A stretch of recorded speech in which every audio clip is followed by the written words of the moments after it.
Hello everyone, आप सभी लोगों का स्वागत है टीचिंग परीक्षा के आज के इस वीडियो में, जिसके अंदर में फ्रेंड्स हम लोग हमारा एनसीईआरटी आधारित संपूर्ण भूगोल की जो एक सीरीज हमने स्टार्ट की है उसको एक कदम और आगे बढ़ाएंगे। जितने भी लोग हमारे साथ में यहाँ पर में जुड़ चुके हैं उन सभी लोगों का स्वागत है। आप लोगों को ज्योग्राफी के एक बहुत ही बेहतरीन सफर के ऊपर मैं साथ में लेकर चलता हूँ, जहां पर में आप लोग बहुत सारी चीजें सीखोगे और साथ ही साथ जब आप इन क्वेश्चंस के आंसर्स करोगे तो आपके अंदर में एक कॉन्फिडेंस आएगा। इस कॉन्फिडेंस के बल पर आप लोग एग्जाम के अंदर में अच्छा परफॉर्म करोगे और जब आप एग्जाम में अच्छा परफॉर्म करोगे तो आप लोग अपने और अपने घर वालों के सपने भी पूरे कर पाओगे। तो चलिए, सभी लोग रेडी है? जल्दी से हाथ ऊपर करके बता दीजिए। जैसे कि मैं यहाँ पर मैं देख पा रहा हूँ फ्रेंड्स, कंटिन्यूअसली हमारे साथ में बहुत सारे लोग जुड़ते जा रहे हैं और कई सारे लोग हैं जिन्होंने फ्रेंड्स सेशन स्टार्ट होने से पहले ही सेशन को लाइक कर दिया था। उन सभी लोगों का बहुत बहुत शुक्रिया। जितने भी लोग हैं जिन्होंने सेशन को लाइक कर दिया, एक बार हाथ ऊपर कर देंगे फ्रेंड्स यहाँ पर मैं, ताकि मैं देख सकूं कि कितने बच्चे जिन्होंने अपनी एनर्जी यहाँ पर में दी है सेशन के अंदर में। तो उन सभी का बहुत बहुत शुक्रिया। जल्दी जल्दी से सेशन को लाइक करते रहेंगे आप सभी लोग और जहां भी शेयर कर सकते हो जल्दी से शेयर कर दीजिए, ताकि इसी तरीके का धमाकेदार सेशन जो है हम लोग यहाँ पर में कंडक्ट कर सके। ठीक है, तो 1000 के करीब जो है फ्रेंड्स आप लोगों ने यहाँ पर में 1 मिनट के अंदर में लाइक कर दिया, बहुत बहुत शुक्रिया आपका। चलिए, तो पिछली टेस्ट जो दी थी मैंने आपको, उसमें आपका स्कोर कितना है वो आप लोग मेरे को कमेंट करके जरूर बताइएगा कि आपका स्कोर कितना आया था। और आज भी आपको टेस्ट मिलेंगी तो तैयार रहिएगा। भारत का कौन सा राज्य रबर के उत्पादन में सबसे आगे है? इंपॉर्टेंट क्वेश्चन है। रबर जो है फ्रेंड्स आप लोगों को बताना है कि ये कौन सी वाली फसल है। ये फूड क्रॉप है या फिर ये आपकी कैश क्रॉप है, ये खाद्य फसल है या फिर ये नकद फसल है। ठीक है, और इसको लेकर कल रात में हम लोगों ने पेड क्लास के अंदर में पूरा का पूरा नॉलेज कैप्सूल किया है। ठीक है, हजारों बच्चों ने कल पेड क्लास के अंदर में वो लेक्चर देखा है आपका नॉलेज कैप्सूल के अंदर में, जिसमें हम लोगों ने फूड क्रॉप और कैश क्रॉप को समझा है। मुझे नहीं लगता कि अब कभी वो बच्चे इस तरह के क्वेश्चन को गलत करके आएंगे।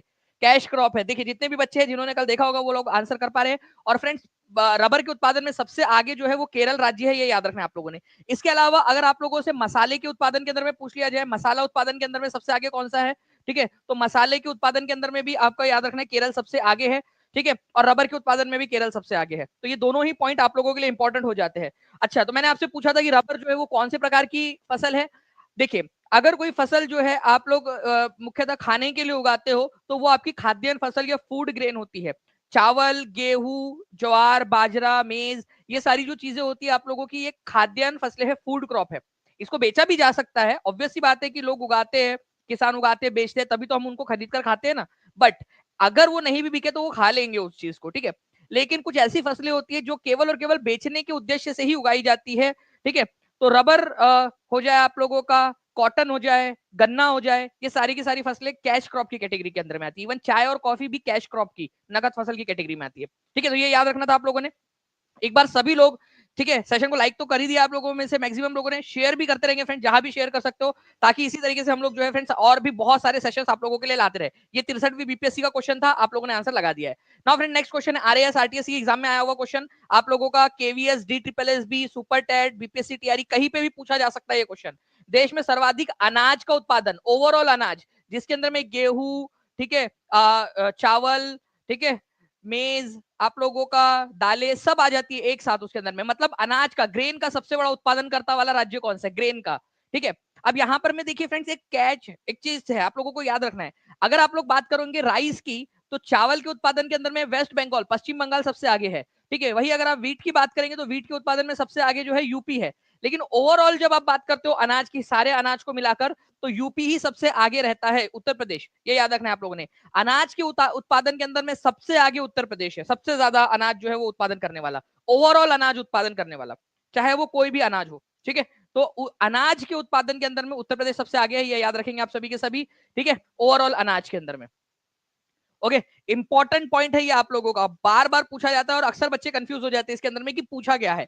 तो ओवरऑल अनाज यहां पर मैं पूछा है, तो याद रखिएगा आप सभी के सभी। ठीक है, तो हम लोगों ने देखा कि राइस के उत्पादन में और वीट के, चावल और गेहूं के उत्पादन में सबसे अग्रणी राज्य कौन से, ये आप लोगों ने बता दिया है यहाँ पर।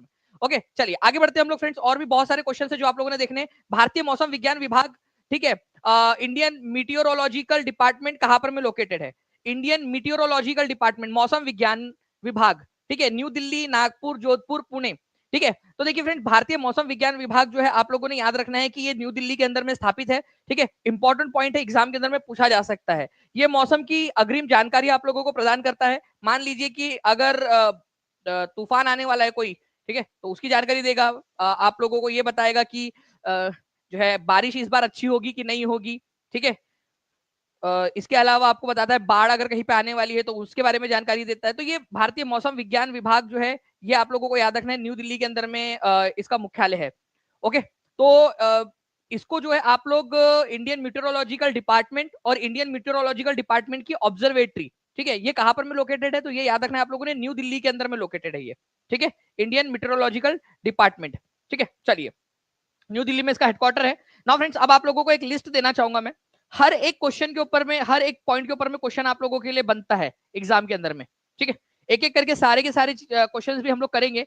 आप लोग याद रखिएगा फ्रेंड्स कि अगर आप लोगों से बोला जाए, ठीक है, कि इंडियन मेट्रोलॉजिकल ऑब्जर्वेटरी का हेडक्वार्टर या इंडियन मेट्रोलॉजिकल, मेट्रोलॉजिकल का मतलब ही होता है मौसम विज्ञान, तो मीटियोरोलॉजी ये क्या होती है?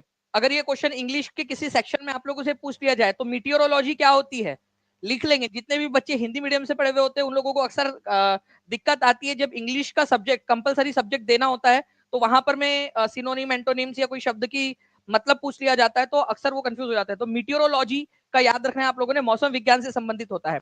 तो इंडियन मीटेरोलॉजिकल ऑब्जर्वेटरी और इंडियन मीटेरोलॉजिकल डिपार्टमेंट दिल्ली में है, ठीक है।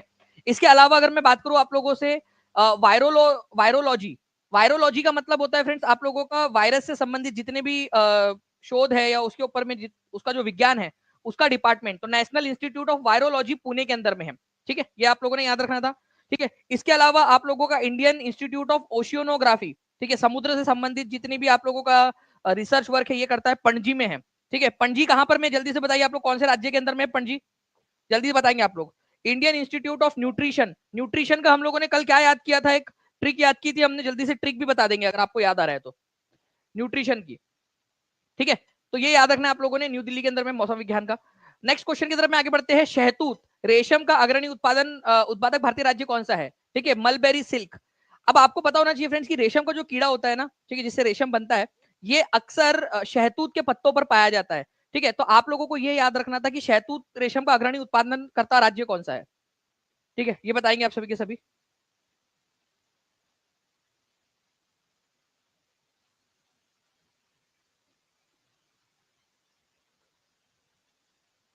बता दीजिए जल्दी जल्दी से, इस पर्टिकुलर क्वेश्चन का आंसर क्या होगा। तो शहतूत का अग्रणी उत्पादन करता भारतीय राज्य जो है फ्रेंड्स, ये कौन सा है आप लोगों का। जी, तो सी जो है आप लोगों का आंसर हो जाएगा कर्नाटक। और ये एक्चुअल में एग्जाम्स के अंदर में आया हुआ है, यूपीपीसीएस के एग्जाम के अंदर में देखिए फ्रेंड्स, ये क्वेश्चन आया हुआ था आप लोगों का। जो भी क्वेश्चन बता रहा हूँ ये मल्टीपल एग्जाम्स के अंदर में ज्योग्राफी से जो क्वेश्चन पूछे जाते हैं उनसे रिलेटेड हम क्वेश्चन कर रहे हैं यहाँ पर में। तो कर्नाटक के अंदर में जो है शहतूत रेशम का सबसे ज्यादा उत्पादन होता है, ठीक है। तो ये इंपॉर्टेंट पॉइंट है, इसको याद रखिएगा आप लोग, ठीक है, कर्नाटक के अंदर में। नाउ मैंने आप लोगों से पूछा था कि पणजी कौन से राज्य के अंदर में, तो कितने लोगों ने आंसर किया था, हाथ ऊपर करिए जल्दी जल्दी से, कितने लोगों ने आंसर किया था। जिन लोगों ने अब तक चैनल को सब्सक्राइब नहीं किया, चैनल को, टीचिंग परीक्षा चैनल को सब्सक्राइब जरूर कर लीजिए फ्रेंड्स, ताकि आप लोगों को जितनी भी इंफॉर्मेशन है वो सारी की सारी जो है वो टाइम टू टाइम मिलती रहे, ठीक है। और पिछले लेक्चर के अंदर में जो टेस्ट मिली थी आपको, ठीक है, जिन बच्चों ने पूरा लेक्चर देखा था उन बच्चों को टेस्ट में कितना स्कोर आया वो भी बता दीजिएगा। गोवा की कैपिटल है, बिल्कुल, तो गोवा के अंदर में है पणजी, ये याद रखना है। वहां पर में कौन सा वाला हेडक्वार्टर अभी हमने देखा, देखो इतना ज्यादा आपको रिवीजन करवा दूंगा, इतना ज्यादा याद करा दूंगा कि आपको नींद में भी, सपने में भी आपको याद रहेगी वो सारी की सारी चीजें, ठीक है। हमने देखा वो समुद्र के किनारे पर है ना, तो ओशियोनोग्राफी, इंडियन इंस्टीट्यूट ऑफ ओशियोनोग्राफी जो है वो आपको मिलेगा। समुद्र का जो विज्ञान है ओशियोनोग्राफी, उसका जो हेडक्वार्टर है वो आपको मिलेगा, ठीक है। कल की टेस्ट में 15 में से 15 आए थे, किसी के 13 आए थे, 15 में से 15, चलिए बहुत बढ़िया, ठीक है। अलग अलग आंसर बता रहे हैं, मैक्सिमम लोग 15 में से 15 बोल रहे हैं। जिनके भी जिन्होंने टेस्ट अटेम्प्ट किया है और सीखा है उससे कुछ, ठीक है, उन सभी लोगों को कॉन्ग्रेचुलेशन। चलिए आगे बढ़ते हैं हम लोग फ्रेंड्स, यहाँ पर मैं हमारे नेक्स्ट क्वेश्चन की तरफ में। एक बार मुझे बताना कि क्या आप लोगों को ये क्वेश्चन जो है दिखाई दे रहा है, अगर दिखाई दे रहा है तो प्लीज बता दीजिएगा, ठीक है, प्लीज इसका आप बता दीजिए मुझे अगर आप लोगों को दिखाई दे रहा है तो, ठीक है। एक्चुअल एग्जाम का स्क्रीनशॉट लगाया है फ्रेंड्स, इसी वजह से चाहता हूं कि आप लोग जो है इसको देखें और आंसर करें इसका।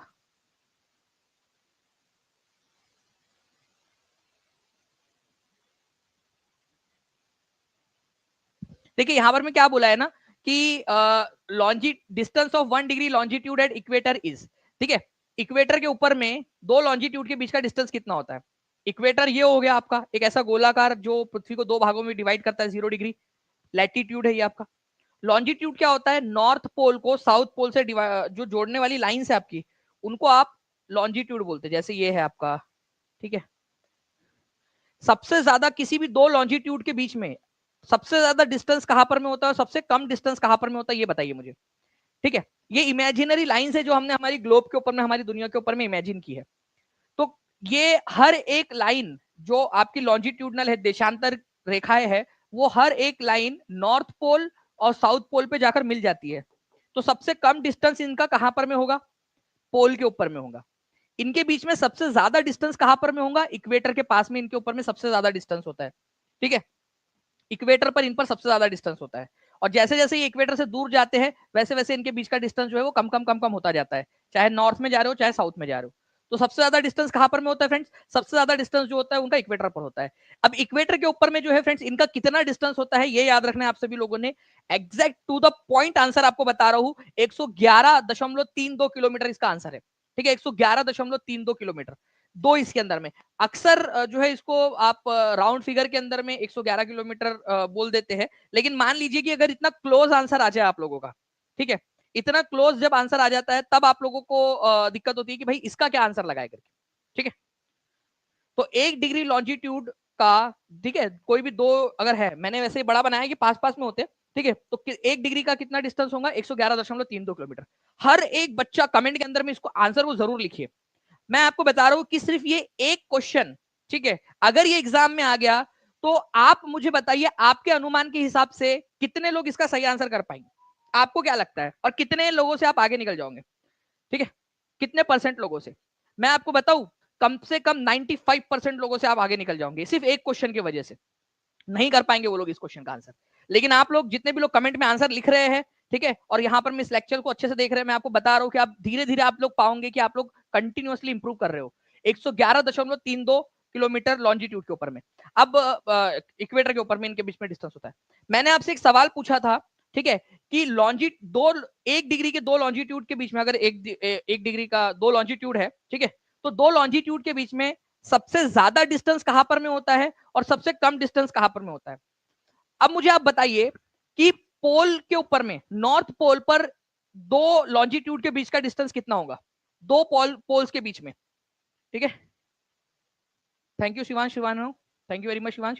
ठीक है, बताइए जल्दी से। पोल पे ज्यादा नहीं होता स्वाति, पोल पर सबसे कम डिस्टेंस होगा ना, पोल पर तो आके मिल जा रही है ना सारी की सारी। ठीक है, पोल पर आके सारी की सारी लाइंस मिल जा रही है, तो जीरो होगा वहां पर में डिस्टेंस उनके बीच में, दो लॉन्जिट्यूड के बीच में। सबसे ज्यादा डिस्टेंस इक्वेटर पर होता है बीच में। ठीक है, देखिए, ओके, चलिए आगे बढ़ते हैं हम लोग फ्रेंड्स। यहां पर में देखिए पोल के ऊपर में जाकर क्या होता है, ये डिस्टेंस आप लोगों का बिल्कुल जीरो हो जाता है। नेक्स्ट क्वेश्चन की तरफ में आगे बढ़ते हैं फ्रेंड्स। भारत के चावल के कटोरे के नाम से कौन से क्षेत्र को जाना जाता है?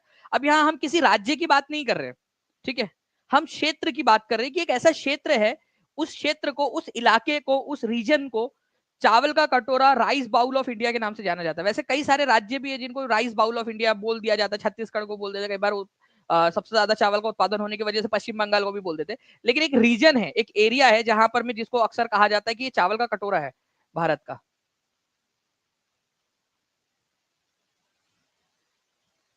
देखिए फ्रेंड्स, मैं आपको बता दूं, एक यहां पर में ना, ये कृष्णा गोदावरी का डेल्टा है। आप लोग अगर यहां पर में देखोगे, ये हमारा भारत, ठीक है, यहां पर में जो है आप लोगों की एक नदी आती है, गोदावरी नदी, ठीक है, और यहां से आती है आप लोगों की कृष्णा नदी। ठीक है, तो कृष्णा और गोदावरी के बीच में जो एरिया है ना, कृष्णा और गोदावरी के बीच का जो एरिया है, ओके, उनके जस्ट बंगाल की खाड़ी में मिलने के पहले, ठीक है, आंध्र प्रदेश के अंदर में, इस एरिया को कहा जाता है कृष्णा गोदावरी बेसिन। इसको केजी बेसिन भी बोलते हैं। कई बार जो है एग्जाम के अंदर में जब पॉइंट आता है केजी बेसिन क्या है, तो लोग अक्सर कंफ्यूज हो जाते हैं व्हाट इज केजी बेसिन। तो KG basin, Krishna Godavari basin, ये याद रखना है आप लोगों ने। कृष्णा गोदावरी बेसिन कौन से राज्य के अंदर में है? ठीक है, ये है आपका आंध्र प्रदेश में, बंगाल की खाड़ी वाले साइड में। यहाँ पर में बहुत सारी चीज मिलती है, इवन पेट्रोलियम जो है ना, रिजर्व भी यहाँ पर में पाए गए हैं। ठीक है, इस इलाके के अंदर में। तो कृष्णा गोदावरी बेसिन जो है इस इलाके के अंदर में चावल की खेती के लिए बहुत उपयुक्त जो है एरिया बन जाता है। इसी वजह से कई बार इसको जो है वो भारत के धान का कटोरा या चावल का कटोरा इसको बोल दिया जाता है। ठीक है, तो याद रखना है आप लोगों ने फ्रेंड्स, इस पर्टिकुलर क्वेश्चन का answer B is the correct answer यहाँ पर में। और ये क्वेश्चन जो है आप लोगों का बीपीएससी प्री के अंदर में आ चुका है ऑलरेडी। ठीक है, तो एग्जामिनर के द्वारा बनाया गया क्वेश्चन है, इसको याद रखिएगा आप लोग। ठीक है, चलिए बहुत बढ़िया, आगे बढ़ते हम लोग यहाँ पर में नेक्स्ट क्वेश्चन की तरफ में हमारे फ्रेंड्स। देखिए एक क्वेश्चन है आप लोगों का, गुरु शिखर पर्वत चोटी कौन से राज्य में अवस्थित है? ठीक है, गुरु शिखर, आपको बताना है कि गुरु शिखर कहां पर में। एक बार जितने भी लोग देख रहे हैं जल्दी से सेशन को लाइक कर देंगे फ्रेंड्स। अगर आप लोग चाहते हो कि इसी तरीके से सेशन जो है वो आप लोगों के चलते रहे, बहुत सारे क्वेश्चंस मैं आपको करवाता रहूं, चैनल को सब्सक्राइब भी कर देंगे और जहां भी शेयर कर सकते हो, टेलीग्राम, फेसबुक, व्हाट्सएप, इंस्टाग्राम, सभी जगह पे शेयर कर दीजिए जल्दी जल्दी से आप सभी के सभी। देखिए अगर मैं बात करूं यहाँ पर मैं आप लोगों की गुरु शिखर, देखिए फ्रेंड्स बहुत ही फेमस क्वेश्चन है आपका। गुरु शिखर जो है ये आप लोगों को मिलेगा राजस्थान के अंदर में। ये कौन से पर्वत श्रेणी की सबसे ऊंची चोटी है? उस राज्य की भी और एक पर्वत श्रेणी है जिसकी सबसे ऊंची चोटी है। तो मैं आपको एक रफ मैप पहले बना के दिखाता हूँ, फिर उसके बाद में आपको एक मैप में भी दिखाऊंगा। ठीक है, यहाँ पर मैं देखिए ये राजस्थान में अरावली पर्वत श्रृंखला है। अरावली पर्वत श्रृंखला के अंदर में यहाँ पर में गुरु शिखर नाम से एक पर्वत है। ठीक है, ये याद रखना है आप लोगों ने, जहां पर में आपको उस पर्वत श्रृंखला की, अरावली पर्वत श्रृंखला की और प्लस राजस्थान की सबसे ऊंची चोटी मिलेंगी आप लोगों को। ठीक है, गुरु शिखर नाम से ये क्वेश्चन आप लोगों से पूछा जा सकता है। इसके अलावा जो है फ्रेंड्स अगर मैं आपको दिखाऊं मैप के अंदर में, ये मैप अगर आपको चाहिए होगा तो टीचिंग परीक्षा के एप्लीकेशन पर आपको मिल जाएगा। तो टीचिंग परीक्षा का एप्लीकेशन जरूर डाउनलोड कर लीजिएंगे सभी के सभी। ठीक है, देखिए यहाँ पर मैं आप लोग देख सकते हो फ्रेंड्स, ये राजस्थान के अंदर में यहाँ पर मैं गुरु शिखर 1722 मीटर जो है फ्रेंड्स इसकी हाइट है, 1722 मीटर। ठीक है, राजस्थान के अंदर में अरावली पर्वत श्रृंखला का ये पार्ट है। यहाँ से गुजरात से लेकर ये हरियाणा तक जाती है। अरावली पर्वत श्रृंखला दिल्ली को भी टच करती है। तो अरावली पर्वत श्रृंखला में सबसे ऊंचा पर्वत जो है वो 1722 मीटर के ऊपर में गुरु शिखर है। यहाँ पर में एक मंदिर भी है, ठीक है, दत्तात्रेय मंदिर। ठीक है, तो विष्णु भगवान का, विष्णु के अवतार माने जाते हैं दत्तात्रेय भगवान, दत्तात्रेय। तो ठीक है, दत्तात्रेय मंदिर कहां पर में स्थित है? गुरु शिखर पर ही लोकेटेड है, ये याद रखना है आप लोगों ने, अरावली में। ओके, चलिए, तो ये एक पॉइंट था आप लोगों का जो आप लोगों ने कर लिया। तो गुरु शिखर कौन से राज्य के अंदर में है? राजस्थान में। अरावली पर्वत की सबसे ऊंची चोटी कौन सी है? ये क्वेश्चन अगर मैं पूछूं कभी आप लोगों से तो आपको आंसर करते आना चाहिए। ठीक है, देखिए फ्रेंड्स एक क्वेश्चन है, अब ये क्वेश्चन बहुत ध्यान से समझना आप लोग, ये बहुत इंपॉर्टेंट वाला क्वेश्चन है। नर्मदा और तापी नदियों द्वारा, ठीक है, कौन घिरा हुआ है? ठीक है, कौन सी पर्वत श्रृंखलाएं है? ठीक है, एक पर्वत श्रृंखला, ठीक है, कौन सी पहाड़ियां है जो नर्मदा और तापी से घिरी हुई है? मतलब एक तरफ जो है एक नदी और दूसरी तरफ दूसरी नदी। अब मैं आपको हिंट नहीं दे रहा कि कौन सी वाली नदी कहां पर में, मैं जस्ट आपको बता रहा हूं कि उसके बीच में ये पर्वत श्रृंखला है। तो कौन सी पर्वत श्रृंखला है जिसके दोनों तरफ में नदियां है और उसके बीच में ये है? आप अगर थोड़ा सा भी जो है भारत की ज्योग्राफी को जानते हो, वैसे मैं धीरे धीरे आपको सारा का सारा इंट्रोड्यूस करवाता चलूंगा। आप लोग तैयार हो? ठीक है, अगर तैयार हो धीरे धीरे सारी चीजें सीखने के लिए, एकदम प्रो होने के लिए, बेसिक से एडवांस तक का, ठीक है, तो हाथ ऊपर कर देंगे। और जैसे ही मेरा यहाँ पर मैं ये क्वेश्चन समझा के खत्म हो, हमारे जो है 2000 प्लस लाइक्स हो जाने चाहिए। ठीक है, इससे मुझे पता चलेगा कि आप सभी के सभी जो है सीखना चाहते हो, हर एक बच्चा। तो हम लोगों ने अभी क्या देखा, यहाँ पर में कौन सी पर्वत श्रृंखला है, ये कौन सी है? अरावली है। एक एक करके सीखेंगे हम लोग। ठीक है, उसके बाद में जो है फ्रेंड्स आपको बता दूं, यहाँ पर में एक पर्वत श्रृंखला है जिसको विंध्या बोलते हैं। ठीक है, और एक नीचे में, उसके नीचे में है सातपुड़ा। ये विंध्या है, ये सातपुड़ा है। इनके बीच में से दो नदियां बहती है, विंध्या और सातपुड़ा के बीच में से बहती है नर्मदा नदी। ठीक है, और सातपुड़ा के साउथ में से बहती है ताप्ती नदी, ताप्ती या तापी नदी। ठीक है, तो अब आप लोग यहाँ पर मैं इस पर्टिकुलर क्वेश्चन को देखकर मुझे बताइए इसका आंसर क्या होगा। मैं आपके लिए थोड़ा सा जूम करने की कोशिश करता हूँ, इसको देखिए यहाँ पर मैं। ठीक है, चलिए और जूम कर दिए इसको। ये वैसे ये मैप जो है मेरा मेरा जो भारत बनता है ये काजू कतली टाइप का दिखता है। ठीक है, वैसे है भी हमारा भारत, मीठा मीठा सा भारत है हमारा। ठीक है, प्यारा सा। ठीक है, चलिए, तो विंध्या और सातपुड़ा के बीच में नर्मदा नदी है, यहाँ पर में ये नर्मदा नदी है और ये ताप्ती नदी है। तो नर्मदा और ताप्ती के बीच में कौन सा है, अब आप लोग बताइए मुझे। ठीक है, आप लोग कमेंट करके बताएंगे मुझे। 1850 लाइक्स हो चुके हैं, हम लोग आगे बढ़े उससे पहले सभी लोग अपना अपना कंट्रीब्यूशन देते रहेंगे यहाँ पर मैं सेशन के अंदर में। ठीक है, तो सातपुड़ा पर्वत श्रृंखला जो है फ्रेंड्स, ये याद रखना है आप लोगों ने, इसका आंसर होने वाला है। ठीक है, सातपुड़ा पर्वत श्रृंखला, तो Satpura is the correct answer और ये एग्जाम का क्वेश्चन है आप लोगों का। ठीक है, अच्छा, मुझे अब एक क्वेश्चन यही से बताइए आप लोग, इसमें से क्वेश्चन बनेगा कि भाई आप लोग बताओ कि विंध्या और सातपुड़ा के बीच में से कौन सी नदी बहती है? विंध्या रेंज और सातपुड़ा रेंज के बीच में से बहने वाली नदी का नाम कौन सा है इनमें से? चलिए, अब आप लोग बताइए, देखते कितने लोग आंसर कर पाते हैं। ठीक है, तो इस पर्टिकुलर क्वेश्चन का आंसर तो आपका बी हो गया। देखिए यहाँ पर मैं आप ओरिजिनल मैप के थ्रू आप लोगों को दिखाने की कोशिश करता हूं। मैं ये विंध्या पहाड़िया है, विंध्या की पहाड़िया, और ये है आपका सातपुड़ा पहाड़िया। यहां से जो नदी बहती है ये नदी है नर्मदा नदी। ठीक है, नर्मदा नदी, विंध्या और सातपुड़ा के बीच में से नर्मदा नदी बहती है और सातपुड़ा के नीचे से बहती है तापी नदी। तो नर्मदा और तापी के बीच में सातपुड़ा पर्वत श्रृंखला है, जो आपका आंसर हो गया। अब जो दूसरा क्वेश्चन मैंने आपसे पूछा था, वो क्वेश्चन ये था कि विंध्या पर्वत श्रृंखला और सातपुड़ा पर्वत श्रृंखला के बीच में से कौन सी नदी बहती है? तो वो है नर्मदा। देखिए आप लोगों का एक और क्वेश्चन क्लियर हो गया।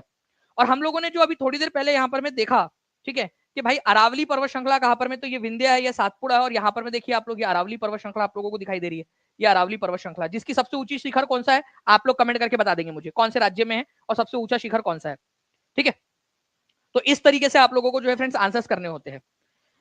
अब ये एक जो है आप लोगों का पॉइंट बन गया। धीरे धीरे अगर आप लोग चाहोगे तो मैं आप लोगों को बाकी की सारी चीजें जितनी भी बनती है वो आपको बता दूंगा। नर्मदा और तापी नदी कौन से तरफ बहने वाली नदियां है, ये भी एक क्वेश्चन बनता है आप लोगों का कि नर्मदा और तापी किस ओर बहने वाली नदी है। ठीक है, तो ये आप लोगों को याद रखना है कि वेस्ट फ्लोइंग रिवर है, वेस्ट फ्लोइंग रिवर। ठीक है, वेस्ट फ्लोइंग रिवर है, पश्चिम की तरफ में बहने वाली नदी है। ठीक है, ये याद रखेंगे आप लोग, पश्चिम वाहिनी नदियां है। इंपॉर्टेंट पॉइंट है, एग्जाम के अंदर में आप लोगों से पूछ सकते हैं। उसके बाद में जो है फ्रेंड्स आगे बढ़ते हैं हम लोग, और आप लोगों को फिर मैं सारे के सारे पॉइंट्स यहाँ पर मैं कवर करवाता चलूंगा। ठीक है, जल्दी जल्दी से सेशन को लाइक करके शेयर भी करते रहेंगे सभी के सभी बच्चे। नेक्स्ट क्वेश्चन की तरफ में आगे बढ़ते हैं हम लोग फ्रेंड्स। आप लोगों को एक और चीज बता दूं मैं यहाँ पर मैं आपका कि सातपुड़ा रेंज जो है इसका आंसर था। सातपुड़ा पर्वत श्रृंखला की सबसे ऊंची चोटी पता है आपको क्या है? धूपगढ़। ठीक है, धूपगढ़ सबसे ऊंची चोटी है इसकी। सातपुड़ा पर्वत श्रृंखला की सबसे ऊंची चोटी कौन सी है? धूपगढ़। ये धीरे धीरे देखो आज याद नहीं होगा लेकिन धीरे धीरे याद तो हो जाएगा। क्या आपको एबीसीडी 1 2 3 4 ठीक है और सारी चीजें आपको क्या एक दिन में याद हो गई थी? नहीं, आपने प्रैक्टिस की, धीरे धीरे आप लोग इतने ज्यादा प्रो हो गए उसके अंदर में कि आज आपको लगता है कि यार ये तो कुछ भी नहीं है। वैसे ही आपको जो है ये सारे के सारे कंटेंट भी लगेगा, ये मैं आपको गारंटी देता हूँ। धूपगढ़ जो है फ्रेंड सबसे ऊंची चोटी, ये याद रख लेना बस आप लोगों ने। ठीक है, इसकी नेक्स्ट क्वेश्चन की तरफ में आगे बढ़ते हैं। भारत के किस राज्य में गन्ने की खेती के अंतर्गत सबसे अधिक भूमि है? देखिए, गन्ने की खेती सबसे ज्यादा कौन से राज्य के अंदर में होती है ये पूछा गया है। अच्छा चलो मुझे एक और चीज बता दो कि शुगर केन रिसर्च सेंटर कहां पर में, या शुगर केन रिसर्च इंस्टीट्यूट कहां पर में, कौन से शहर के अंदर में है? ठीक है, ये भी बता देंगे आप लोग। देखिए, गन्ने की सबसे ज्यादा खेती जो है फ्रेंड्स आप लोगों को याद रखना उत्तर प्रदेश में होती है, और उत्तर प्रदेश के अंदर में ही लखनऊ के अंदर में, ठीक है, लखनऊ के अंदर में आप लोगों का शुगर केन रिसर्च सेंटर भी है। ठीक है, शुगर केन रिसर्च सेंटर, ये भी एक इंपॉर्टेंट पॉइंट है आप लोगों का जो आप लोगों ने याद रखना है। ठीक है, तो गन्ने की सबसे ज्यादा खेती, ठीक है, उत्तर प्रदेश में, और उत्तर प्रदेश के अंदर में ही आप लोगों को मिलेगा। ठीक है, गन्ना रिसर्च सेंटर। अच्छा, एक और चीज आप लोगों को बताना चाहूंगा फ्रेंड्स कि हमारा भारत जो है, ठीक है, हमारे भारत में सबसे ज्यादा शुगर केन का प्रोडक्शन उत्तर प्रदेश में होता है। हमारा भारत शुगर केन प्रोडक्शन में कितनेवें नंबर पे है? ये भी एक क्वेश्चन बन सकता है आप लोगों का। शुगर केन प्रोडक्शन में, शुगर केन प्रोडक्शन मतलब कि गन्ना उत्पादन के अंदर में भारत का नंबर कितना हुआ है? तो पहले नंबर पे आता है ब्राजील। ठीक है, ये याद रखना है आप लोगों ने। और दूसरे नंबर के ऊपर में आता है आप लोगों का हमारा इंडिया। ठीक है, हमारा प्यारा भारत। तो इंडिया जो है वो सेकंड नंबर पे आता है पूरे दुनिया में शुगर केन प्रोडक्शन के मामले में। ठीक है, चलिए 2000 प्लस लाइक्स आप लोगों ने कर दिए फ्रेंड्स, बहुत बहुत शुक्रिया आप लोगों का। ठीक है, जिन भी लोगों ने किया है, ठीक है, ये पूरा का पूरा सेशन उन लोगों को समर्पित, क्योंकि उन्होंने यहाँ पर मैं अपना अपना योगदान दिया है। और आप लोगों की गुरु दक्षिणा यही थी, और आप लोगों को ये सारी चीजें अब याद भी रहेंगी क्योंकि आप लोगों ने एक तरीके से अपना एक इनपुट दिया है। आप वो नहीं हो जो सिर्फ ले रहे हो, आप ऐसे बच्चे हो जो कंट्रीब्यूट भी कर रहे हो। ठीक है, तो आप लोगों को कॉन्ग्रेचुलेशन। ठीक है, चलिए आगे बढ़ते हैं हम लोग फ्रेंड्स यहाँ पर मैं हमारे नेक्स्ट क्वेश्चन की तरफ में। विश्व का सबसे बड़ा कपास उत्पादक देश कौन सा है? ठीक है, ये बताना है आप लोगों ने। विश्व का सबसे बड़ा कपास उत्पादक देश कौन सा है?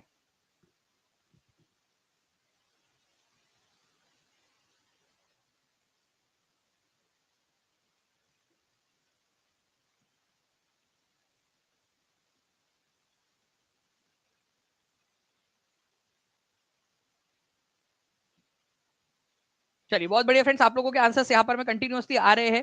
ठीक है, तो विश्व का सबसे बड़ा कपास उत्पादक जो देश है फ्रेंड्स वो चाइना है, ये याद रखना है। सबसे ज्यादा कॉटन का प्रोडक्शन अगर कहीं पे होता है तो वो चाइना के अंदर में होता है। ठीक है, अभी फिलहाल के अंदर में जो लेटेस्ट डेटा है उसके अनुसार, ओके, तो लेटेस्ट डेटा के अंदर में चाइना ने जो है वो इंडिया को भी पीछे छोड़ दिया है, आप लोगों को ये याद रखना है आप लोगों ने। ठीक है, और चीन जो है दुनिया का सबसे बड़ा कपास उत्पादक राज्य बन गया है अभी। ठीक है, लेटेस्ट डेटा के अनुसार, ये मैं आप लोगों को लेटेस्ट डेटा के अनुसार बता रहा हूं अभी, ये वाला जो पॉइंट है लेटेस्ट डेटा। इंडिया अब सेकंड नंबर पे चले गया। एक समय था जब इंडिया फर्स्ट नंबर पे हुआ करता था, जब ये क्वेश्चन आप लोगों का आया था एग्जाम के अंदर में, बट अब जो है इंडिया सेकंड नंबर पे हो गया है। तो अब जो आंसर होगा आप लोगों का वो होगा चाइना फर्स्ट नंबर के ऊपर में, लेटेस्ट डेटा के अनुसार, लेटेस्ट डेटा जो आया है उसके अनुसार। ठीक है, ये याद रखेंगे आप लोग। ठीक है, चलिए नेक्स्ट पॉइंट की तरफ में आगे बढ़ते हैं फ्रेंड्स, हमारे नेक्स्ट क्वेश्चन की तरफ में। देखिए देखिए फ्रेंड्स, सह्याद्री क्षेत्र के नाम से निम्नलिखित में से कौन सा जाना जाता है? अभी हम लोगों ने जो जो पढ़ा है उसको रिवाइज करते चलेंगे हम लोग। ठीक है, जो बच्चे यहाँ पर में कंट्रीब्यूट कर रहे हैं, ठीक है, वो लोग अच्छे से पढ़ते भी रहिए। यहाँ पर में देखिए आप लोग, यहाँ पर में हमने अरावली देखा है, ठीक है, हमने देखा यहाँ पर में विंध्या रेंज है, विंध्या, ठीक है, यहाँ पर में है सातपुड़ा रेंज, ठीक है, उसके बीच में से हम लोगों ने देखा कि दो नदियां बहती है, ठीक है, दो नदियां, यहाँ से नर्मदा नदी बहती है, नर्मदा, ठीक है, यहाँ से तापी नदी बहती है, ठीक है, अरावली हम लोगों ने देखा, ये अरावली आप लोगों का, ये सारी चीजें हम लोगों ने देखी। अब देखिए फ्रेंड्स, एक चीज और बताता हूँ आप लोगों को मैं, कि हमारे भारत, दक्षिण भारत के अंदर में दो घाट है, ठीक है, एक है पश्चिमी घाट जो पश्चिमी एरिया में है, ठीक है, कहीं कहीं पे कटा फटा भी है ये, ठीक है, जिसको गैप बोला जाता है, ठीक है, या फिर दर्रे बोलते हैं, वो अभी आगे मैं बताऊंगा मैं आपको।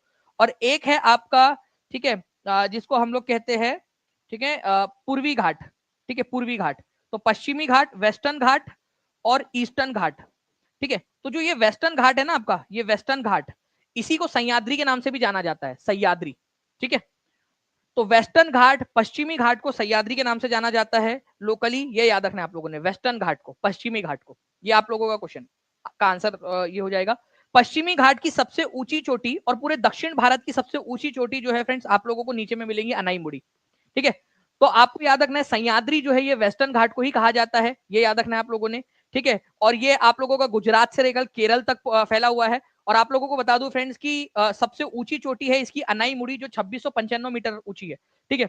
अभी थोड़ा सा मैं आपको एक मैप के थ्रू भी दिखाने की कोशिश करता हूँ, अगर हम यहाँ पर मैं देख पाए इसको, तो ये देखिए यहाँ पर मैं, ये इधर दिख जाएगा आप लोगों को, ठीक है। ये मैप आप लोगों को टीचिंग परीक्षा के एप्लीकेशन पे मिल जाएगा, और साथ ही साथ जितने भी पेड स्टूडेंट है उन सभी को आपको पता ही है कि आपको पीडीएफ सारी मिल जाती है, यूट्यूब की सारी जितनी भी पीडीएफ है वो, ठीक है। ये अनाईमुड़ी, ये पश्चिमी घाट का ही भाग है, और 2695 मीटर इसकी ऊंचाई है। ये पूरे दक्षिण भारत का, पूरे के पूरे दक्षिण भारत का जो है फ्रेंड्स, ये याद रखना आपने, सबसे ऊंची चोटी है, पूरे दक्षिण भारत की सबसे ऊंची चोटी, ठीक है, अनाईमुड़ी। ये भी एक इंपॉर्टेंट पॉइंट है आप लोगों का, केरल राज्य के अंदर में है, ठीक है, न्यू एनसीईआरटी के अंदर में भी दिया हुआ है ये पॉइंट, तो ये थोड़ा सा याद रख लेना आप लोग।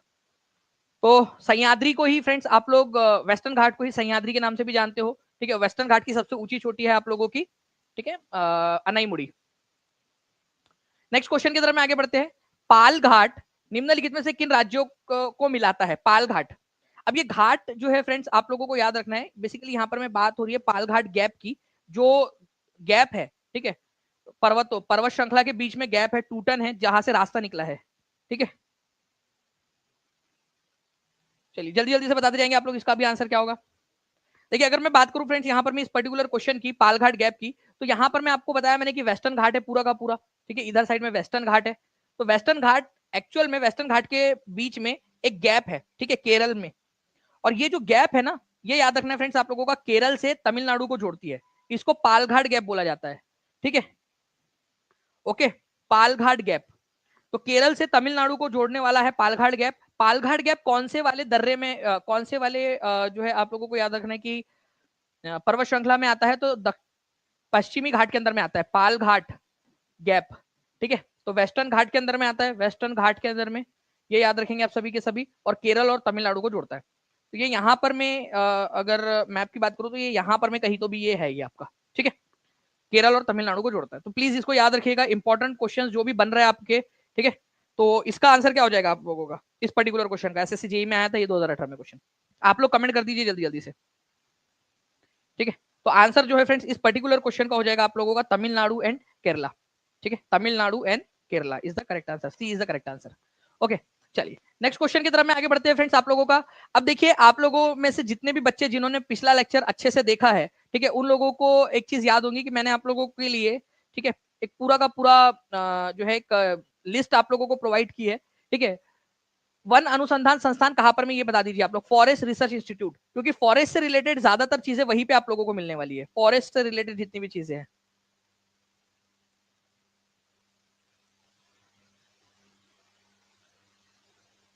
ठीक है, जल्दी से बता देंगे आप लोग। तो वन अनुसंधान संस्थान कहां पर में स्थित है? तो वन अनुसंधान क्षेत्र जो है आप लोगों का, फॉरेस्ट रिसर्च इंस्टीट्यूट, ये आप लोगों को मिलेगा देहरादून के अंदर में। ये एक्चुअल आपका स्क्रीनशॉट इसलिए लगा है ताकि आप लोग कॉन्फिडेंस फील कर सके कि भाई एग्जाम वाले क्वेश्चंस आप लोग सॉल्व कर पा रहे हो, ठीक है, एग्जाम के क्वेश्चंस आप सॉल्व कर पा रहे हो, जो भी चीजें आपको पढ़ाई है वो सारी एग्जाम से रिलेटेड है। फॉरेस्ट सर्वे ऑफ इंडिया, ठीक है, forest research institute, wild life institute of India Dehradun के अंदर में, प्लीज इसको याद रखिए, Indira Gandhi national forest academy Dehradun के अंदर में, ठीक है। तो national forest survey of India, forest research institute, wild life institute of India, Indira Gandhi national forest academy Dehradun के अंदर में है। ठीक है, पल्सेस वाला कल याद करा दिया था आप लोगों को, शुगर केन वाला भी आज ही याद करवाया आप लोगों को मैंने, लखनऊ के अंदर में है। ठीक है, और मसाले सबसे ज्यादा कहां पर में होते हैं?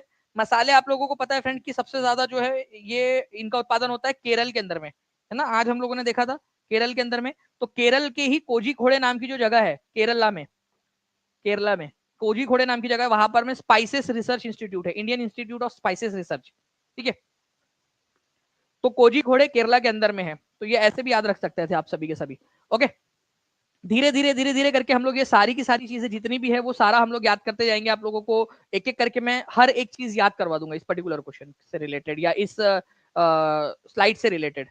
ओके, चलिए नाउ फ्रेंड्स, अब हम लोग यहाँ पर में हमारे नेक्स्ट पॉइंट की तरफ में आगे बढ़ते हैं। Just a second, I think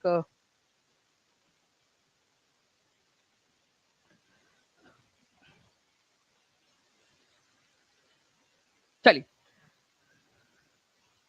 तो ये जो है फ्रेंड्स आप लोगों का ये पॉइंट था। अब जो है मैं आप लोगों को जो है कुछ क्वेश्चंस पूछूंगा। मैं चाहूंगा कि जैसे कल आप लोगों में से जितने भी लोग थे जिन्होंने यहाँ पर मैं कमेंट में आंसर कर दिया था, उन लोगों को हार्ट हम लोगों ने दे दिया था। आज भी जो है फ्रेंड्स आप लोग जितने भी लोग हैं यहाँ पर में क्वेश्चंस का आंसर कर देंगे, उन लोगों को हम लोग जो है वो हार्ट दे देंगे। ठीक है, आप लोगों को बताना है यहाँ पर में कि रबर का सबसे ज्यादा उत्पादन करने वाला राज्य कौन सा है, रबर का। ठीक है, रबर कहाँ पर में होता है सबसे ज्यादा, कौन से राज्य के अंदर में होता है। आप लोगों को बताना है कि अगर अगर ये नर्मदा नदी है, ये नर्मदा नदी है और ये तापी नदी है। ठीक है, तापी नदी है, तो आप लोगों से सवाल ये है कि ये जो बीच में पर्वत श्रृंखला है ये कौन सा है, ये कौन सी पर्वत श्रृंखला की बात हो रही होगी। ठीक है, देखो जो ग्राफिकली भी आप लोगों से क्वेश्चन पूछने की कोशिश करो, आप लोग आंसर करते जाएंगे कि नर्मदा और तापी के बीच में कौन सी पर्वत श्रृंखला है, ये आप लोगों से पूछना चाह रहा हूं मैं बेसिकली। ठीक है, इसके अलावा जो है फ्रेंड्स आप लोगों को बताना है कि जो पालघाट गैप है, ठीक है, पालघाट गैप, ठीक है, ये कौन से दो राज्यों को जोड़ती है, कौन से दो राज्य है। ठीक है, कौन सा राज्य है दोनों जिनको जोड़ती है ये पालघाट गैप। ठीक है, ये आप लोगों को बताना है। इसके अलावा आप बताएंगे कि वेस्टर्न घाट का एक और नाम आपको बताया मैंने, वेस्टर्न घाट को, पश्चिमी घाट को एक और नाम से जाना जाता है, वो नाम क्या है, ये भी आप बताइए। ठीक है, किस घाट के बारे में हम लोग बात कर रहे थे। आपको बताना है कि पणजी नाम की जो जगह है ये कौन से राज्य के अंदर में मिलेंगी आपको, पणजी कौन से राज्य के अंदर में मिलेगी। हम लोगों ने देखा वहां ओशियनोग्राफी का इंस्टीट्यूट है, इंस्टीट्यूट ऑफ ओशियनोग्राफी, ये भी आंसर कर सकते हो आप लोग। ठीक है, तो इन क्वेश्चंस के आंसर्स आप लोग कमेंट के अंदर में करते जाओगे ताकि आप लोगों को ये सारी चीजें याद हो जाए। आप लोगों को बताना है कि दो लॉन्जिट्यूड के बीच का जो डिस्टेंस है, ठीक है, दो लॉन्जिट्यूड के बीच का जो डिस्टेंस है, ओके, हमारी अर्थ में ये सबसे ज्यादा कहां पर में होता है और सबसे कम कहां पर में होता है, दो देशांतर के बीच का डिस्टेंस। ठीक है, तो दो देशांतर या लॉन्जिट्यूड के बीच का डिस्टेंस सबसे ज्यादा कहां होता है, सबसे कम कहां पर में होता है।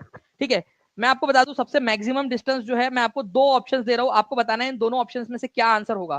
ठीक है, 111 ठीक है 92 किलोमीटर या फिर 111.32 किलोमीटर। ठीक है, बताइए इनमें से आंसर क्या है, ए या बी। अगर मैं आप लोगों से जस्ट एक बहुत ही मतलब क्लोज आंसर पूछूं आप लोगों से, तो क्या आंसर होगा आप लोगों के हिसाब से। ठीक है, इसमें से आप क्या आंसर लगाओगे, देखते हैं कितने लोगों ने सही से लेक्चर देखा है। ठीक है, ये सारे आंसर्स आप लोगों ने क्या करना है, कमेंट के अंदर में देना है। अभी नीचे में 5 मिनट आप लोगों के पास में है कमेंट के अंदर में आंसर्स करने के। ठीक है, आप जैसे कल आप लोगों ने किया था, कमेंट के अंदर में आंसर कर दीजिए। 5 मिनट बाद आप लोगों को जो है वो एक मिल जाएंगी नीचे में टेस्ट की लिंक मिल जाएगी, और टेस्ट का स्कोर भी आप लोग बता दीजिएगा आपको कितना मिला। साथ ही साथ आपको बता दूं फ्रेंड्स की रिपब्लिक डे सेल चल रहा है आप लोगों के लिए, तो आप लोग जितने भी लोग हैं जो टीचिंग परीक्षा के साथ में जुड़ना चाहते हैं, आप लोगों को कोर्स के साथ में जो भी बच्चे जो कल से पहले कोर्स ले लेंगे, ठीक है, उन लोगों के लिए, ठीक है, आपको जो वैदिक मैथ्स का जो कोर्स है वो भी आप लोगों को फ्री ऑफ कॉस्ट मिल रहा है। ठीक है, लेकिन लिमिटेड टाइम ऑफर है, तो जितने भी बच्चे वो जुड़ सकते हैं। नीचे में आप लोगों को नंबर जो है चल रहा होगा, या मैं नंबर यहाँ लिख भी देता हूँ आप लोगों के लिए, अगर आप लोग जुड़ना चाहते हो तो 7611101101 इस नंबर पे, या फिर दूसरा नंबर है 9697888844 इस नंबर पे कॉल या व्हाट्सएप आप लोग कर सकते हो फ्रेंड्स। ठीक है, कॉल कर लीजिए, अगर कॉल ना लगे तो व्हाट्सएप कर दीजिए। ठीक है, आप जानकारी ले सकते हो, या फिर आप टीचिंग परीक्षा एप्लीकेशन पर चले जाइए, डायरेक्टली टीचिंग परीक्षा का एप्लीकेशन गूगल प्ले स्टोर से आप डाउनलोड कर सकते हो, वहां से भी आपको मिल जाएगा। ठीक है, लिमिटेड टाइम ऑफर है, तो आप सभी के सभी जो है इसका लाभ उठा सकते हो। ठीक है। टेस्ट जो है आप लोगों को डिस्क्रिप्शन में मिल जाएंगी, लेकिन 10 मिनट तक ही एक्टिव रहेंगी वो। पहले 5 मिनट आपको मिलेगा जो है क्वेश्चन के आंसर करने के लिए, जो मैंने क्वेश्चन यहाँ पर मैं पूछे आप लोगों से, ठीक है। उसके बाद में आप लोगों को क्या करना है, आप लोगों ने जो है जो लिंक आपको मिलेंगी वो 10 मिनट तक रहेंगी, ठीक है। 5 मिनट बाद आप उसको रिफ्रेश करके देखोगे तो आपको मिल जाएंगी। चलो, thank you very much friends, मिलते हैं हम लोग हमारे नेक्स्ट लेक्चर के अंदर में, ठीक है। तब तक के लिए thank you very much. Session को लाइक जरूर कर दीजिएगा, जहां भी शेयर कर सकते हो शेयर कर देंगे, और चैनल को सब्सक्राइब जरूर कर लेंगे आप सभी के सभी, ठीक है। चैनल को सब्सक्राइब कर लेना आप लोगों ने। तो thank you very much, take care and bye, God bless you all, thank you.